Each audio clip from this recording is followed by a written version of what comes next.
अब देखिए, अब ये हम सबको पता है, जिंदगी में अगर कुछ सीखना है, समझना है, उसके लिए सबसे मनोरंजक, यू कैन से इंटरेस्टिंग और सबसे इजी जरिया हमारे पास क्या है? कहानी, स्टोरी। जो चीज़ हम वैसे किसी से कोई बात, कोई सीख हम किसी से वैसे सुनकर अगर नहीं समझ पाते, पर जब उसी चीज़ को हम एक कहानी के रूप में देखते हैं तो वो बात, वो सीख हमें बहुत जल्दी समझते हैं। इसीलिए एक ऐसी सीख जो ज़िंदगी में बहुत महत्वपूर्ण है हमारे लिए, उस सीख को, उस लेसन को समझने के लिए, करने के लिए हमारे पास एक कहानी है। उस कहानी को मैं नहीं सुनाऊंगी, उस कहानी को हम एक रोल प्ले के द्वारा, एक एक्ट के द्वारा आपके समक्ष, देखिए कुछ चरित्र हैं, कुछ कैरेक्टर्स हैं, आप देख सकते हैं। ये पात्र हैं जो हमारे कहानी है। ये कहानी को रोल प्ले के द्वारा आपके सामने लेकर आएंगे। इसको देखिए, इसको महसूस कीजिए और जो सीख मिलेगा उसको समझिए। कहानी के बाद you always tell me the moral of the story, कि आपको स्टोरी से मॉरल क्या है। कहानी इस तरह से है, एक जंगल में, जंगल, घना जंगल, और दो मित्र हैं, यानी कि 2 फ्रेंड्स, बहुत पक्के मित्र जिन्होंने आपस में बहुत से प्रॉमिस किए हैं एक दूसरे का साथ देने के लिए, हमेशा साथ रहने के लिए, हर परीक्षा की घड़ी में, हर एग्जाम में एक दूसरे को मदद करने के लिए बड़े बड़े वादे किए। और वो दोनों मित्र उस घने जंगल से गुजर रहे हैं, अपने किसी मंजिल की ओर बढ़ रहे हैं। मेरा नाम है राम और इसका नाम है श्याम। हम दोनों एक दूसरे के लिए जान रखने के लिए तैयार हैं। भाई, यहाँ पे तो कोई काम धाम है नहीं, तो चलो हम जंगल के रास्ते शहर चलते हैं।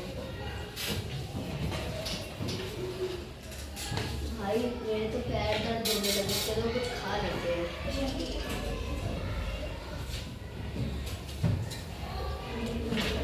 भाई, चलो पेड़ की छाया में सो जाते हैं। थके हुए मित्र भोजन करते हैं और पेड़ की छाया में आराम करने बैठ जाते हैं। भाई, तूने सुना?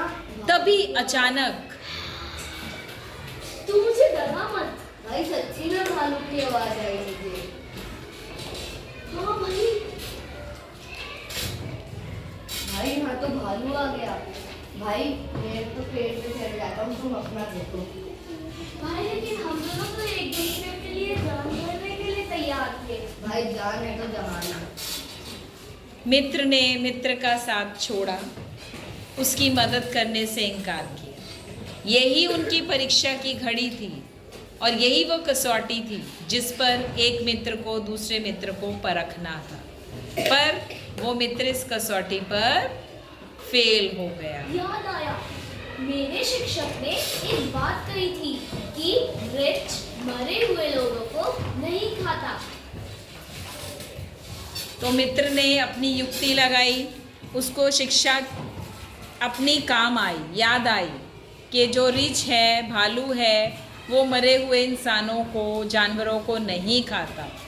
उस युक्ति का साथ लिया, सांस को रोका और ज़मीन पर लेट गया। भाई, भालू चला गया उधर।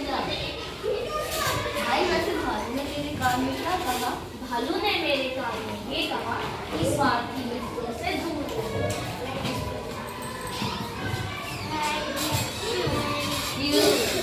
सो इस कहानी में प्रव्य क्या शिक्षा मिली? क्या शिक्षा? स्वार्थी मित्रों से दूरी ही अच्छी। और कोई शिक्षा जो बांटना चाहे? अभिनंदन। और क्या शिक्षा?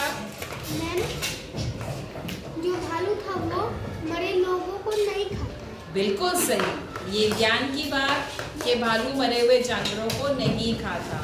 और शिक्षा क्या मिली? और कोई बांटना चाहेगा? क्या ज्ञान मिला? माधव, आप कुछ कहना चाहेंगे? नहीं। सो इस कहानी से यही शिक्षा कि स्वार्थी मित्र से अकेले की सहायता करना, अकेले की वो कहते हैं संगति ज़्यादा अच्छी।